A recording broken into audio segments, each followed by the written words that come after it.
Now at 6 and streaming on crossroadstoday.com. Heavy equipment from a solar farm is damaging a local road. A longtime county judge in the Crossroads is not seeking re-election.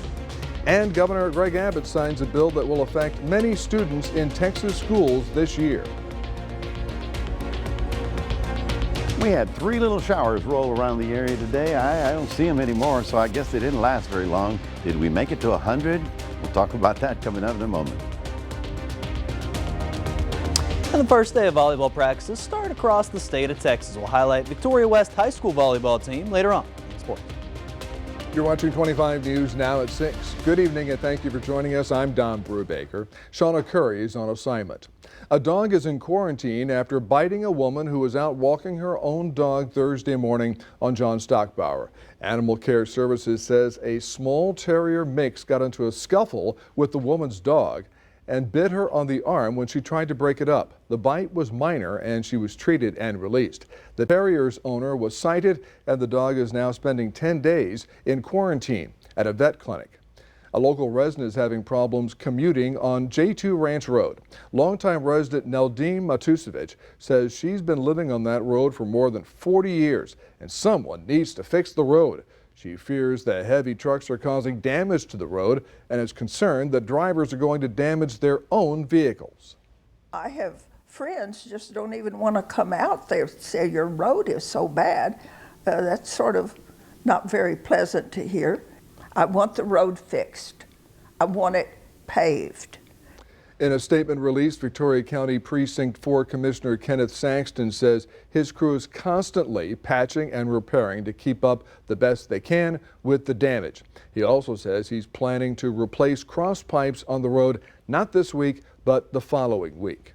Here's your viewer poll tonight. How responsible are trucking companies for local road damage? Full responsibility or partial responsibility?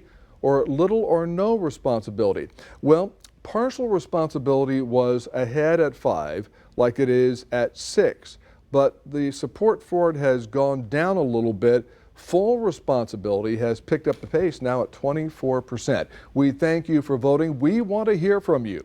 Visit crossroadstoday.com/vote to take part, and we'll have the latest results at 10. The City of Victoria is upgrading Pine Street Park at 802 East Pine Street. The project includes a larger shaded play area with rubber surfacing and accessible features like an ADA transfer station. The basketball court will be renovated, soccer goals replaced, and new backstops added. Construction starts August 4th and finishes in September. The park will stay open during work, and this upgrade follows improvements at Brownson and Ted B. Reed Parks, with more projects planned for Meadow Lane and Children's Park. Contact Victoria Parks and Recreation for details. Wharton County deputies responded to reports of a 2-vehicle crash Thursday on State Highway 60 near FM 2919. Authorities say a gray Jeep Cherokee driven by a Kendleton resident was traveling northbound when the driver tried to pass another vehicle when it was unsafe to do so. It crashed into a Ford 350 that was traveling southbound. The Kendleton resident was transferred to a Houston hospital with serious injuries. The driver of the Ford 350 was transported to a Wharton hospital with minor injuries. Thursday in Mission, Texas DPS, the Texas Military Department, and U.S. Border Patrol apprehended 3 Chinese nationals during a joint anti-smuggling operation. The 3 were about to be picked up and transported by an unsuspecting Uber driver who was not involved and was later released. Authorities report smuggling organizations continue to use ride-share services to carry out criminal activity. After more than a decade of public service, DeWitt County Judge Daryl Fowler officially announced that he will not seek a 6th term in office. The longtime judge stated in recent months that he was considering stepping down. First elected in 2011, Fowler guided the county through the challenges of the Eagle Ford shale oil boom, implementing policies that strengthen both infrastructure and long-term financial health. All right, we did not get to 100, so says Mac. It's still hot, So says Mike. But I'm sure he has other things to say, right, Mac? I don't have anything else to say. That's pretty much it. Oh, Mac, please. Yeah, well, you're right. We didn't make it to 100 today. It was only 99. We did see a few little pop-up showers right about there along I-59, but that was about it, and they're all collapsing. Tomorrow, we still have a chance of some of that rain because of a weak frontal system. What's a frontal system doing around here in August is that's a whole nother subject, but we'll take a look at it much closer coming up a little bit later on. Don, back to you. Mac, thank you. Convicted Jeffrey Epstein accomplice Ghislaine Maxwell has been moved to a federal prison in Bryan. Maxwell was serving a 20-year prison sentence in Florida. The move comes a week after Maxwell met in private with Deputy Attorney General Todd Blanche at the U.S. Attorney's Office in Tallahassee, Florida. Details of that meeting have not been made public. Maxwell was sentenced in 2022 for carrying out a scheme with Epstein to groom and sexually abuse underage girls. She is appealing her conviction. Texas lawmakers voted unanimously to advance Senate Bill 15, which seeks to prevent the use of fraudulent deeds to sell someone else's property or take out loans. To read this full Texas Tribune article, visit our website, crossroadstoday.com. Now taking a look behind the menu at local food establishment inspection reports. Inspectors found issues at 4 Crossroads eateries. The Barn in Victoria had 36 demerits. 7-Eleven in the 6400 block of FM 236 in Victoria had 23 demerits. The Donut Palace in Yorktown had 24 demerits, and the Corner Stop in Yoakum had 16 demerits.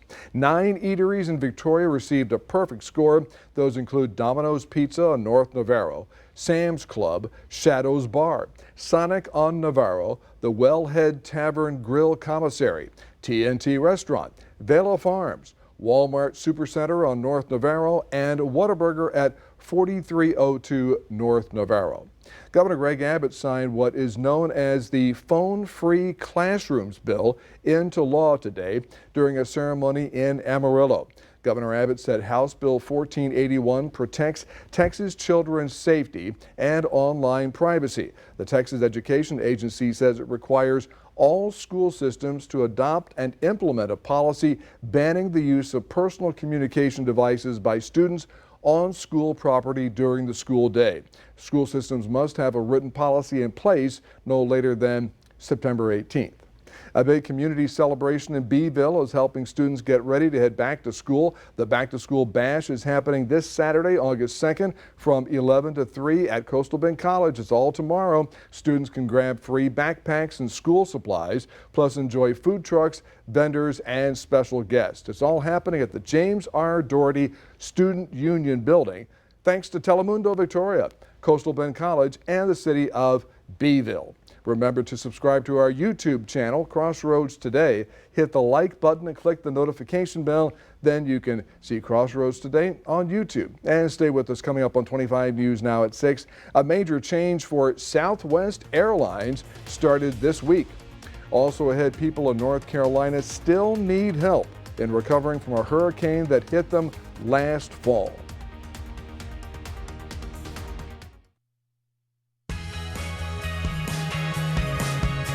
Here's a look at what you can expect on Community Crossroads. We hear from the City of Victoria, the Salvation Army of Victoria, the Food Bank of the Golden Crescent, and Port Lavaca Main Street. It's the first play that I've ever directed before. I've acted in plays pretty much my whole life, but it's just the first play I've directed in, and it's been a learning curve.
Thursday paused the Trump administration's efforts to speed up deportations for migrants who entered legally through humanitarian parole programs. The lawsuit challenges how what is called expedited removal was applied to migrants who were following the rules. Immigration advocates warn this policy could affect over 2 million people, including those fleeing persecution and trying to stay in the U.S. legally. Experts say this case is one of the first major legal challenges to the administration's immigration policies and could set a precedent on executive power. Law enforcement in Colorado is searching for 2 people who reportedly tried to ram their vehicle into ICE agents. The suspects fled the scene Thursday before ditching the vehicle. Search for answers continues tonight after 2 massive law enforcement responses in Colorado Springs involving sheriff's deputies and agents from ICE and the Department of Homeland Security. We first let you know about a shelter in place for the 9900 block of Burgess Road near Black Forest just before 1 p.m. Shortly after, we learned about another scene at Vollmer and Poco Road just 3 miles away. The El Paso County Sheriff's Office confirmed both those scenes are connected. The only information we have about what happened comes from ICE. A spokesperson says agents were doing a targeted operation when 2 suspects tried to ram them with a car. They say an agent fired 3 shots while the suspects fled, eventually getting out of the vehicle and running. While the shelter in place was lifted just before 6 p.m., authorities have not said whether those suspects have been caught. 11 News spoke with someone who says they had family members taken into custody. A couple of them ran and a couple were here detained. My uncle's detained right now. They said that they were just working, that they didn't do anything. They were just here to work. They weren't involved in nothing. When we reached out to ICE to see how many people were detained, they told us they weren't releasing any information. No injuries were reported in the incident. The 2 suspects are accused of being in the country illegally. After more than 6 decades, the Corporation for Public Broadcasting will be shutting down operations. The announcement comes less than 2 weeks after President Trump signed a bill that will cut $1.1 billion for CPB. Officials say they will help local stations come up with plans to deal with small budgets, but they say some may not be able to stay afloat. Funds for the corporation will end September 30th, which is when most staff members are expected to be let go. Southwest Airlines is now selling assigned seats. The airline is letting people who buy certain tickets select their seats in advance for flights beginning January 27th. Others will be assigned a seat at check-in. Southwest's boarding process will also change once assigned seats begin flying. Currently, Southwest passengers are assigned a boarding position based on their frequent flyer status, check-in time, and whether or not they bought a preferred boarding add-on. State lawmakers from Western North Carolina say their constituents are getting impatient with the slow pace of recovery from last fall's Hurricane Helene. Laura Leslie has more. Lawmakers are frustrated that even though it's been 10 months since Helene and they've appropriated hundreds of millions of dollars in relief, the state has not yet rebuilt a single home. Senator Tim Moffitt lives in one of the hardest hit areas. Our constituents are looking to us for answers, and they're looking to us for solutions because that's where we live. We've done all that we can do, and it seems like the money just gets caught up in these systems. The state relief package says home rebuilding has to be reimbursable by federal funds. Recovery Chief Matt Calabria says those are notoriously slow to arrive. It is virtually unheard of for a CDBG-DR funded program for home rebuilding and reconstruction to have started within 1 year, but that's still our goal. Calabria said state money is being used for pre-planning and site assessments, but he also said FEMA is supplying far less money than it has for other states facing similar storms, and it's aggressively denying many requests. Representative Mark Pless said his constituents can't afford to wait any longer. This is for the lower income folks, the middle income folks that have no other options except us. And we promised them that we were going to help them in this storm. The governor's office has promised them that they're going to help them in this storm, and so far that hasn't happened. What do you say to people in Western North Carolina who are just waiting for somebody to come rebuild their house? we share people's frustration. We know that this is hard and that these regulatory processes, particularly at the federal level, are really difficult. And so we have done everything that we can to push. All systems go for the SpaceX Crew 11 launch. A day after it was scrubbed, the SpaceX Dragon rocket lifted off today from the Kennedy Space Center and is headed for the International Space Station. On board 2 NASA astronauts, a Japanese astronaut, and a Russian cosmonaut. The crew is expected to conduct several tasks while on the orbiting lab, including research, technology demonstrations, and maintenance activities. The SpaceX launch was scrubbed Thursday due to cloudy weather conditions. Do we have clouds around here, Mac? We can't buy a cloud, Don. I mean, it's just terrible. I mean, wall-to-wall sunshine. We had 3 little showers that rolled around the area. We'll see if we can find those in a moment. Right about now, we're looking at 98 degrees, another hot, steamy day. And you probably wore the air like I did this afternoon. We did manage to get up to only 99, so we didn't break the 100-degree mark. Boo.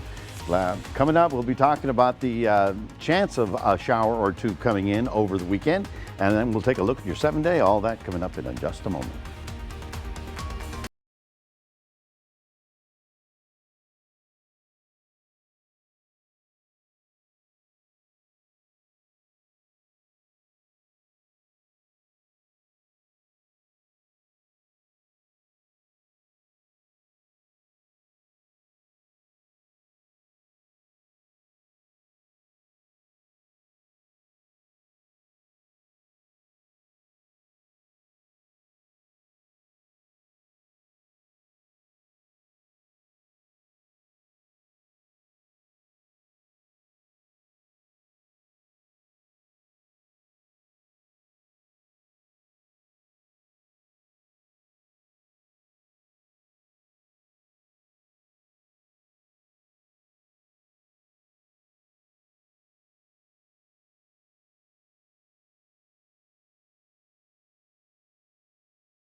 Yes, there were actually 3 little showers that rolled around here about 4 o'clock this afternoon, and we'll talk about it in a second. But this is the most important part of this. This little frontal system, it's not a huge cold front, but it is a dry line or a differential air mass, and it is dropping southward. And you can see how we're getting shower activity right along that front. So some of it is out in Louisiana, some of it is in central Texas, some of it out in West Texas. That's good. And actually, this is the front that actually ended the entire heat wave that was over the eastern side of the country. In fact, that pushed it all down, dropped their temperatures to much more reasonable category in the 70s through the Midwest. Now, here's Edna. There are the 3 little showers that we saw. Well, 1, 2, 3. Oh, 3.5. That was about it. I don't know that they lasted very long, but in Victoria, I don't believe we got any in the city. To the north, that front is triggering this little rain activity. So basically East Texas through Waco, Austin, and then all the way out into Sonora. This is the front that's sort of drifting southward. So tomorrow, being your Saturday, we have a little bit better chance than we had today of any kind of that shower activity. Dallas continues with the air pollution problems because the winds haven't been strong enough to stir up the air. Houston seems to be doing a little bit better. But as I mentioned, the big old heat wave that was up here, well, that's finally ended, and it's all squeezed down to the immediate southeastern part of the country. Heat wave, well, we're going to be with this for quite some time. I mean, now it's August, right? What does that mean? 4, 5, 6 weeks of more of this. It's going to be tough. Looking at a heat index of 108 tomorrow, and remember 105 is the threshold. Anything above that, and we really want you to just be very cautious about being outdoors and overdoing anything strenuous in the middle part of the day. We're going to perspire. The thing is, if you're perspiring a lot and it's not evaporating, then we overheat the body and then we get all kinds of problems. So another problem is the morning we'll have a little bit of fog again. This has been the 3rd, 4th day that we've had this fog issue because the pressure is so high on top of us, is keeping all of that morning marine air down at the surface, but it will burn off very rapidly. And then we wait for that little front. Now watch this. This is Friday Future Tracker. Things we going into Saturday morning. Everything's fine, sunny skies. You can go do whatever you're going to do outdoors, enjoy. But then all of a sudden, 3 o'clock, some shower activity starts in the northern areas. And then by 6 o'clock in the afternoon, hello, we might actually have a little rain moving through here at 6 or 7 o'clock on Saturday because of that front dropping south. Now, it's not barreling south, it's sort of drifting south, so keep in mind that that's a possibility. That's your Saturday. Sunday, less of a chance of popping any of that up because the frontal system will have disappeared by then. So tomorrow in the Port Lavaca area, looking really good for the early part of the day. If you're going fishing or going out to the boat, we're looking at lots of sunshine. It's late in the afternoon that we have 1 or 2 showers possible down there. 97 still the high temperature, 97 in Cuero. So yeah, it's going to be on the hot side. If we get anything, it'll be late in the afternoon. 7-day forecast after the 30% on Saturday, less of a chance on Sunday and less on Monday. And boy, I tell you, it's a pretty boring map there because it's staying at about 97, 98 all the way through the next 7 days. That's your forecast. Reminding everybody we do have a QR code. Love for you to scan that. Put Crossroads Today on your phone and have a great weekend. Don, over to you. Thank you, Mac. Did you say there are no clouds out there right now? None. None. None. Well, They're all gone. I tell you, sports director Max Williams is here to say something that's just as surprising as what Mac just said. Hey, you know what that is, Don? Football season, right? Not really a surprise, right? Because again, we got it coming up there later on with the Furio Bobcats. They're one of the teams I think they're going to make a deep run there going into this season. We'll highlight this year's team coming up in sports.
First day of August here today, and again, a couple weeks ago we're going to come up here to back to school starting up. We got all the fall sports going up there in volleyball and football. They're cranking up with 2-a-days all across the state of Texas, and for today was the first day of volleyball practices across the state of Texas, with some teams starting practice and some teams having their tryouts before going into the season starting up on Monday. A couple schools keep an eye on this season for volleyball specifically are the Goliad Tigerettes under Jess Odom. Cuero does stroll in both East and West this year. So earlier today I had a call up with 2 Victoria West volleyball stars, see how this team is looking for the 2025 season.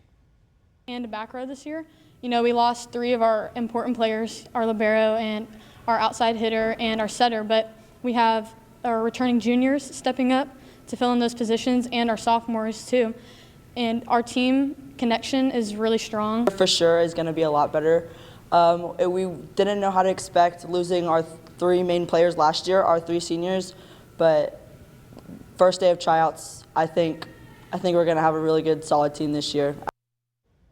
Now, West will have only 4 seniors on this year's roster, and they're looking to see if a lot of the underclassmen help step up this season. Again, they'll have their first scrimmages starting up next week, and then their games will start up there in 2 weeks. Now, staying with volleyball, highlighting one star volleyball player in goalie Addison Yendry. She verbally committed to East Texas A&M University today. She has still 2 more years left in high school, so she committed there very early, but looks to help out the Tigerettes reach the state championship because they were very close last year, losing to Bushland. So Yendry also led the team last year in kills for the Tigerettes, and they're looking to be, again, a force under Jess Odom this year, so congrats there for Addison Yendry committing there to East Texas A&M. Now, from volleyball news to Tapper Scrap 12, where yesterday we highlighted some of the top fighters competing in tonight's fight, starting here in just 30 minutes at the Victoria Community Center, and sports reporter Eric Robinson is at the Community Center to highlight what we should expect from tonight's action.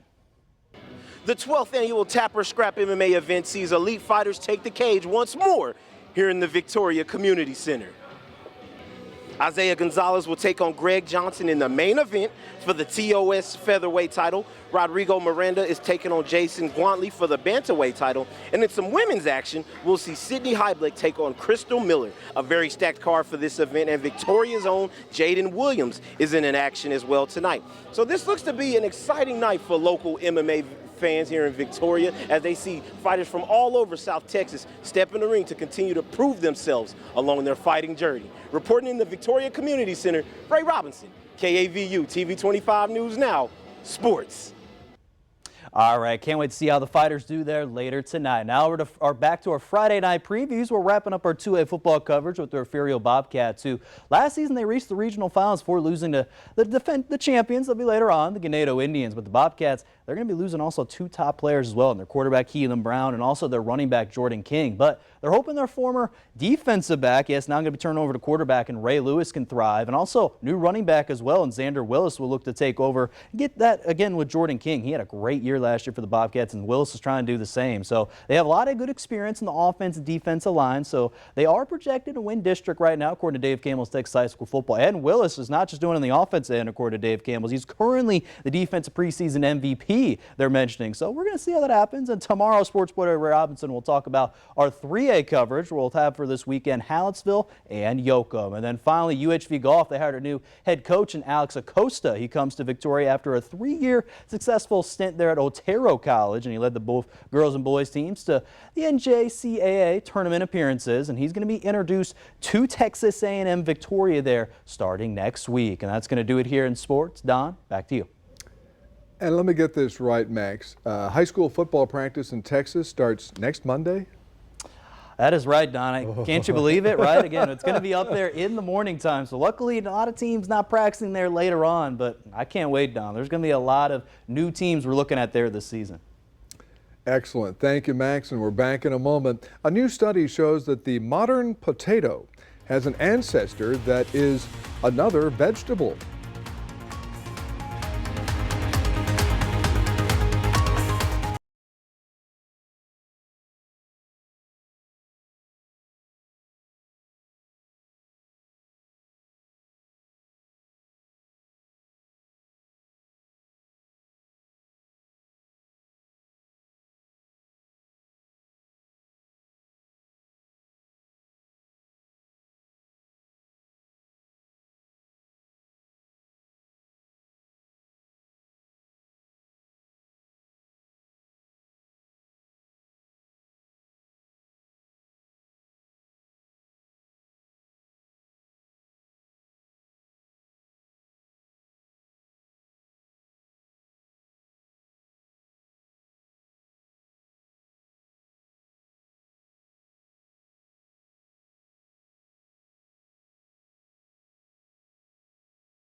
And you are allowed to take notes. Biologists traced the origins of the potato back 9 million years to a tomato plant. Now, back then, an ancient wild tomato plant interbred with a potato-like plant. It's not as out there as it seems, since both plants split from the same ancestor 5 million years before that. The cross-pollination gave the ancient potato something its modern version is known for, its tuber. That's the part we eat. The modification helped potatoes thrive because tubers help the plant store nutrients. You know, isn't it great when you turn on our news and you learn something that you never knew before? I never knew that. You mean to say that there was a time that there were no potatoes? No potatoes. And that's small potatoes. I know. That is some wild, weird stuff. I did not know that. I'm glad to know that we've moved along and now we have potatoes. Well, folks, we also have heat, and that's certainly going to be the issue for the weekend. Looking at another 99 for tomorrow. 30% chance of late afternoon showers with a little luck coming down from the north with that little frontal system. Other than that, it's just hot and steamy. Try and stay cool the best you can. Do we have any fog in the morning? Or yeah, we do. About 2 hours in the morning, we'll have some dense fog, you know, in the lower spots especially, but that's going to burn off rapidly. And by the time I get out of bed, it'll be burned out. And then rain in the afternoon, kind of, we think. A couple of little showers in the afternoon coming, drifting down from the north. So if you're going north like to Austin, you got a better chance of getting some of that activity. So be careful on the roadways, fog or rain, okay? All right, thank you, Mac, and thanks for joining us. We'll see you tonight for 25 News Now at 10. Have a good one, everybody.